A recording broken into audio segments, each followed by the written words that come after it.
안녕하세요. 끝내주는 인터뷰 시작합니다. 이광재입니다. 우리 벤처 스타트업 코리아로 가자. 이제 코스피 5천을 넘어서 코스닥 3천으로 가야만 혁신 경제가 일어나고 젊은이들에게 일자리가 생긴다. 이런 캠페인 차원에서 매주 금요일 날 방송을 시작하고 있습니다. 보통 스타트업을 하게 되면 투자가 안 된다.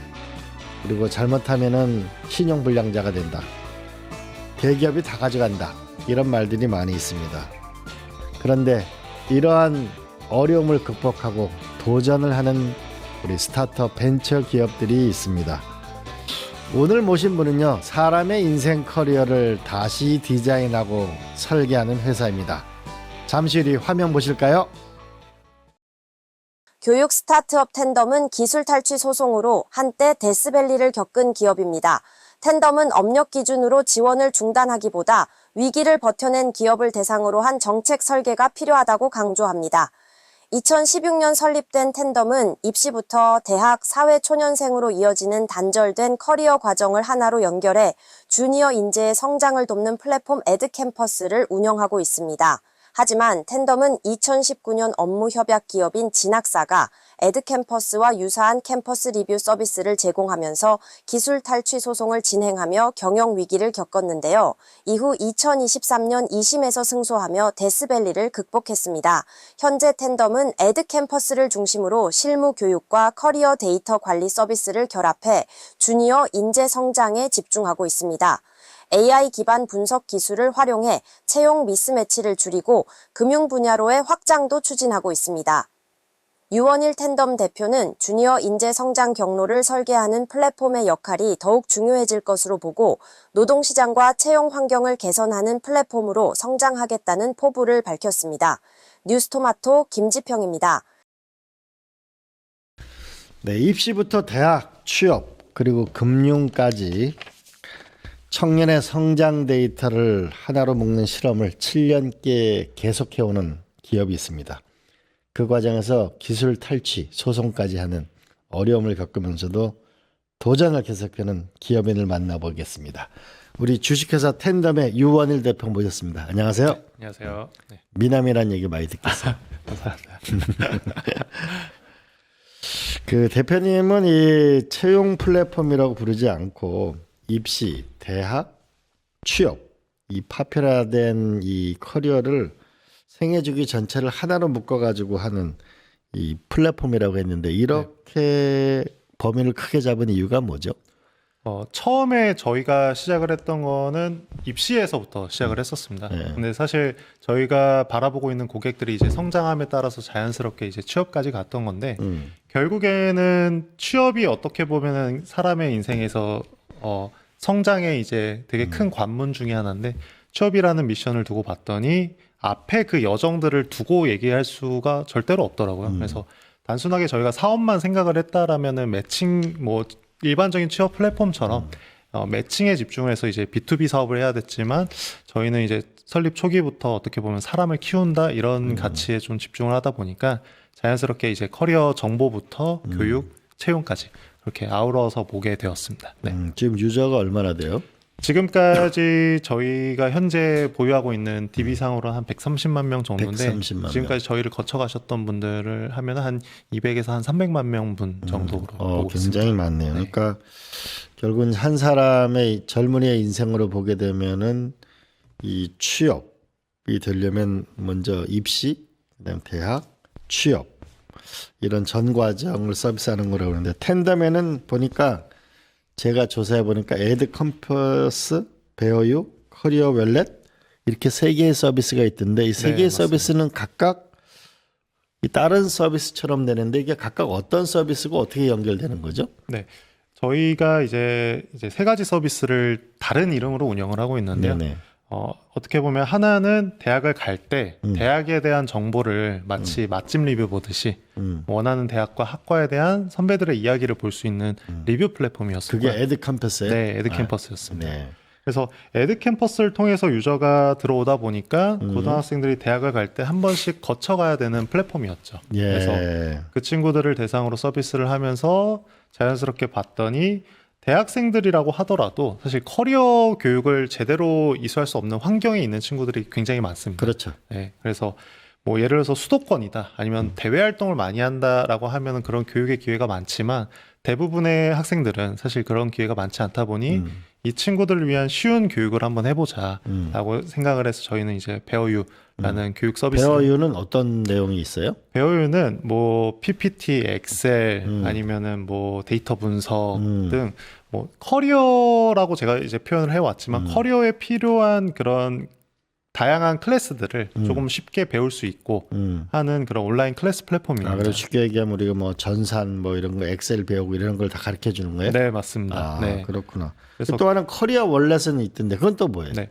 커리어 월렛은 어떻게 보면은 저희가 에드캠퍼스, 베어유 그리고 커리어 월렛까지 각 프로덕트마다 이제 유저가 들어오면서 남는 그런 커리어 데이터들을 한 곳에 보관하는 곳인데 사실 쉽게 말하면은 내가 해왔던 여정들을 단순하게 기록만 하더라도 하나의 이력서가 탄생하는 공간인 거죠. 네. 근데 반대로 기업한테는 우리 회사랑 가장 핏이 맞는 유저를 찾을 수 있는 그런 뭐 적절한 유저를 찾을 수 있는 채용 플랫폼이다라고 보시면 되겠습니다.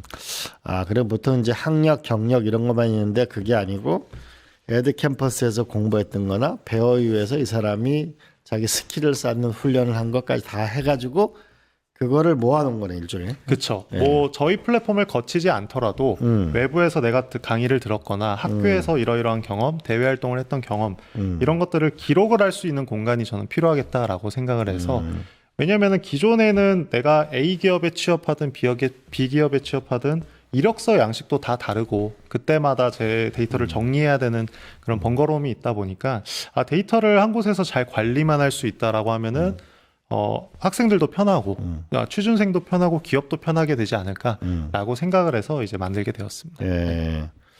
근데 그 대표님이 강조하신 게 유저 수보다는 데이터의 연속성, 그러니까 사람의 삶의 궤적, 기록 이런 것이 중요하다고 하는데 실제 이게 성과로 이루어진 게 있어요?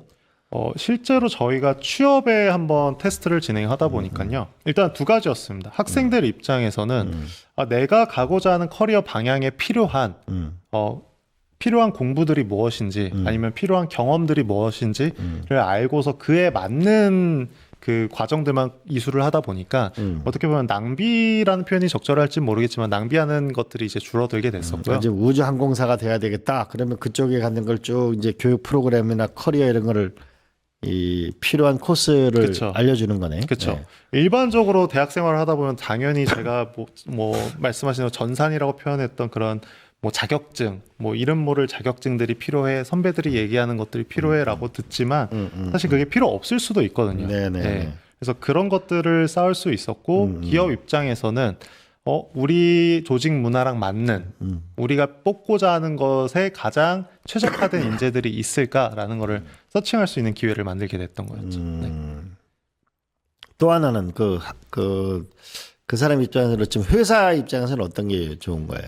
회사 입장에서는 어떻게 보면 자기 회사에 적절한 인재를 서칭할 수 있는 기회를 얻음과 동시에 그 친구들을 만나게 쉽게 함으로써 이제 채용에 대한 시간을 단축할 수가 있었고요. 그리고 이 친구들이 맞지 않은 친구들을 채용을 한다라고 하더라도 결국에는 그 문화 때문에 이탈하는 경우들이 되게 많을 거예요.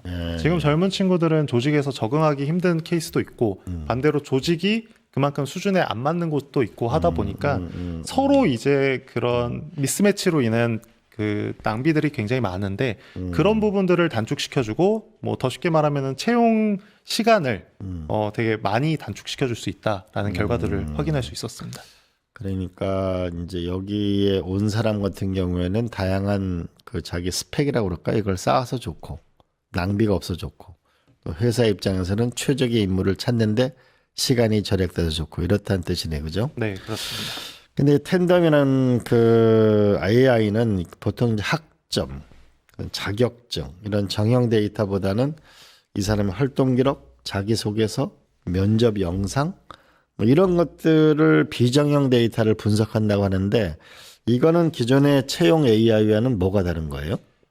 기존의 많은 채용 AI들 서비스를 보면은 면접이라든가 아니면 기존의 유저들이 정형화된 데이터를 정리를 해놓으면은 이거를 분석만 해줍니다. 네. 사실 이런 데이터들은 플랫폼이 갖고 있다라기보다 유저들이 잘 입력을 해줬다라는 게 맞겠죠. 그렇겠죠. 네. 근데 유저들이 그동안 내가 얼마나 여기에 몰입을 해왔고, 예를 들어서 동아리라고 했을 때, 내가 한 동아리를 1년, 2년, 3년, 4년 끝까지 끌고 가면서 거기서 어떤 중추적인 역할을 했고, 거기서 뭘 배웠고, 뭘 경험했고, 이런 서사라고 표현할까? 이런 스토리들이 어떻게 보면은 데이터로서의 가치가 있을 수도 있거든요.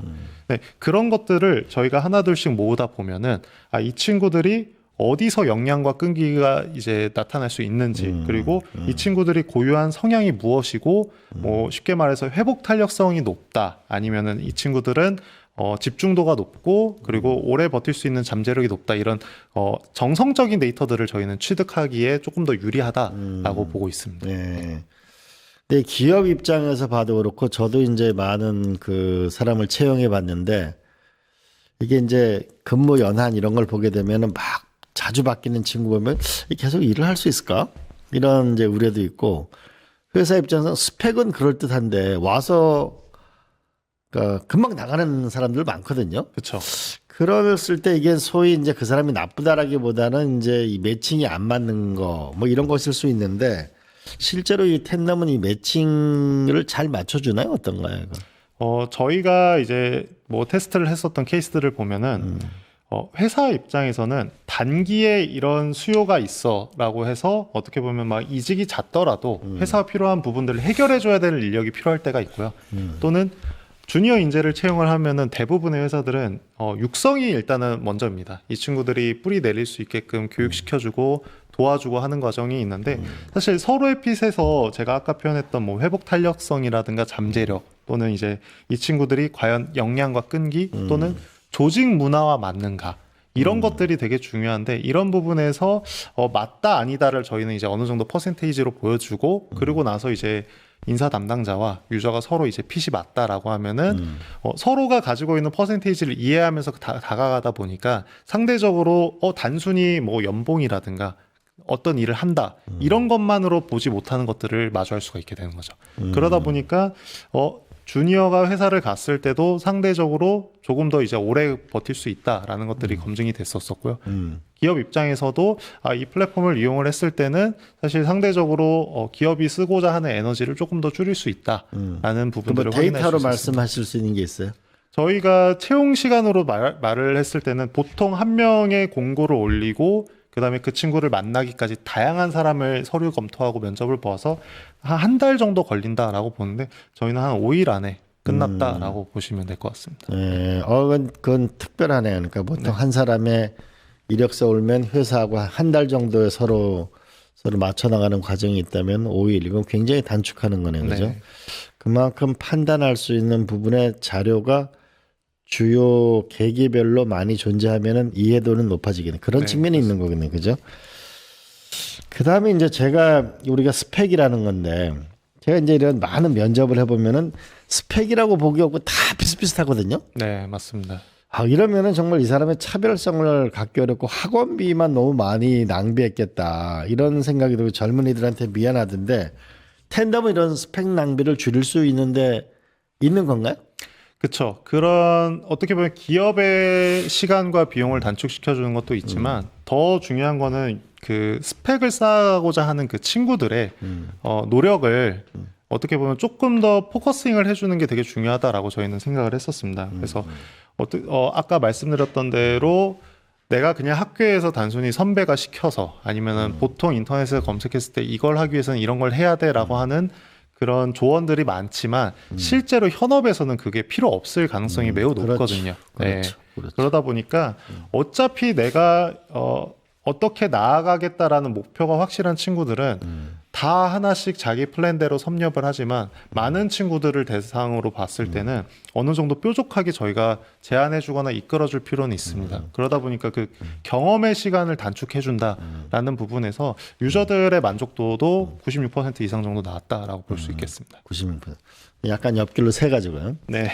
이게 군에 가 있을 때 남자들 같은 경우 군대 가 있을 때 좀 자기가 필요한 부분에서 이거를 스펙이라고 그럴까 이런 훈련이나 이런 길을 알려주면은 훨씬 유용하지 않을까요? 그렇죠. 예.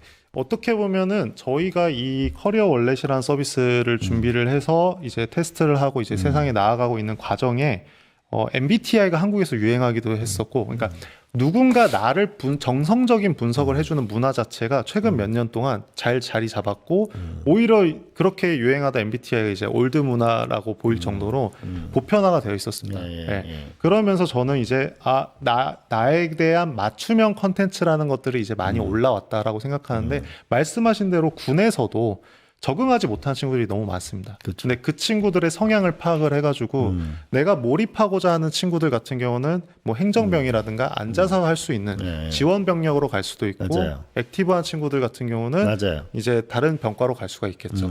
네, 말씀하신 부분으로 활용을 하면 굉장히 좋게 풀릴 수 있을 것으로 봅니다. 이 군대 뭐 대학 있을 때도 마찬가지겠지만은 그게 기본적으로 자기 적성을 모르고 가니까 수없이 재수를 하게 되는 거고, 그죠? 맞습니다.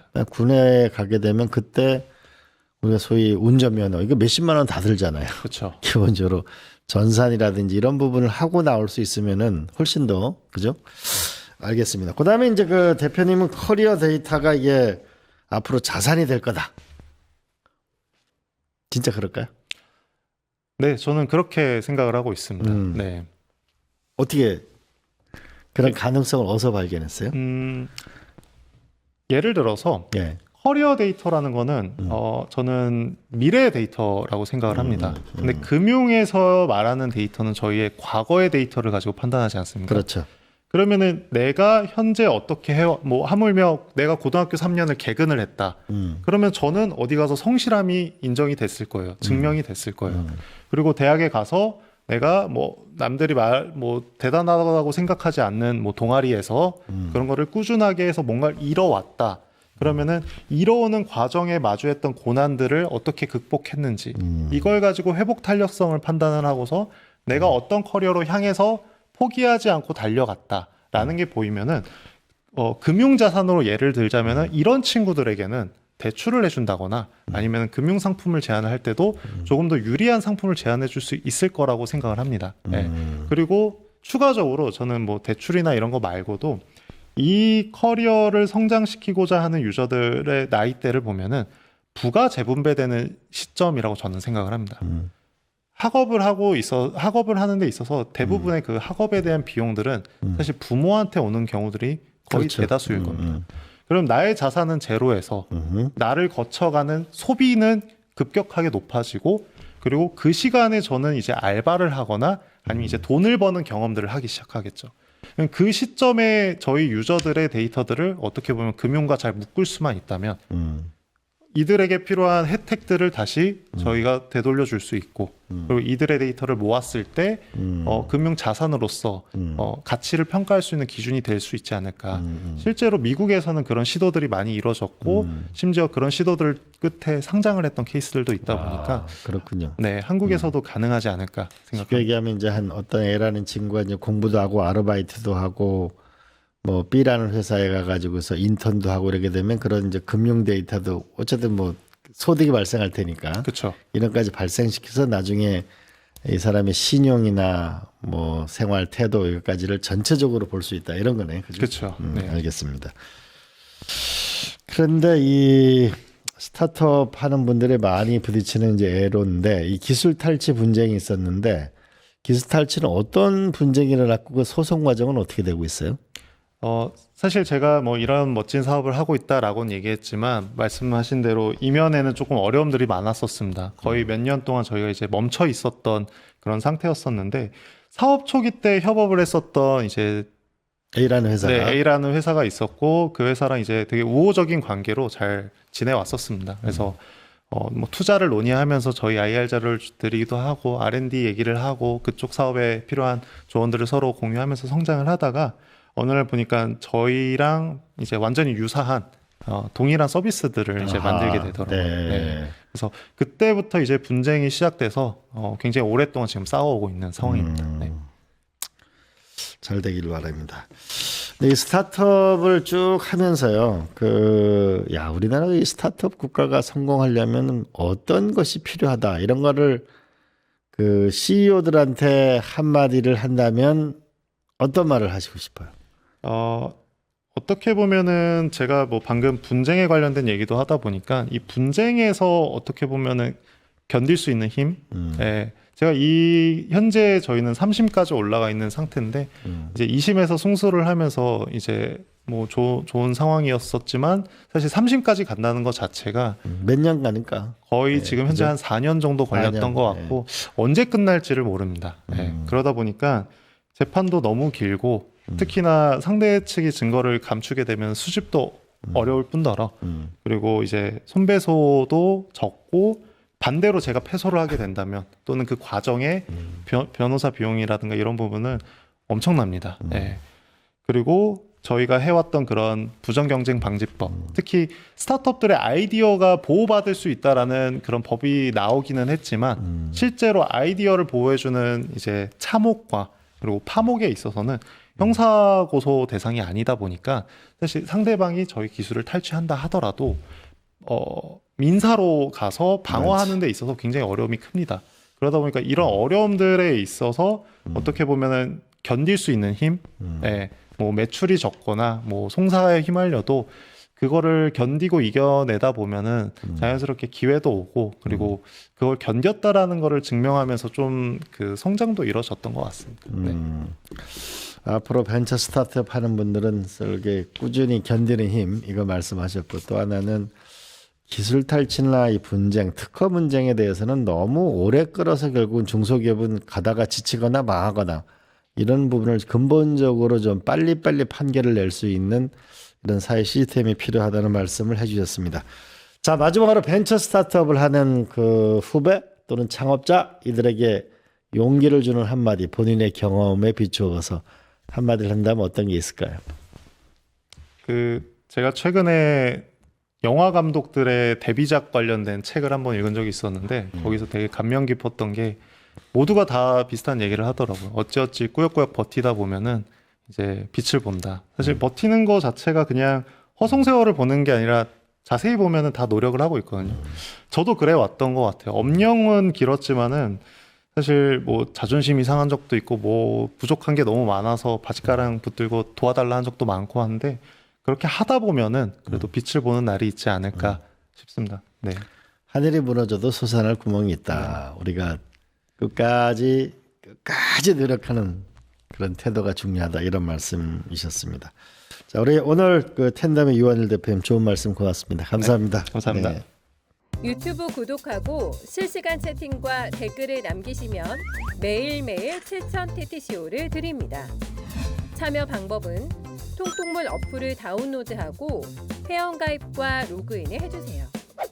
마이페이지에서 나의 회원 고유 번호를 복사해주세요. 유튜브 구독 후 실시간 채팅이나 댓글창에 고유 번호를 한 번만 입력하면 준비 끝! 지금 유튜브 채팅과 댓글 쓰기 참여하고 실천 TTCO 받아가세요.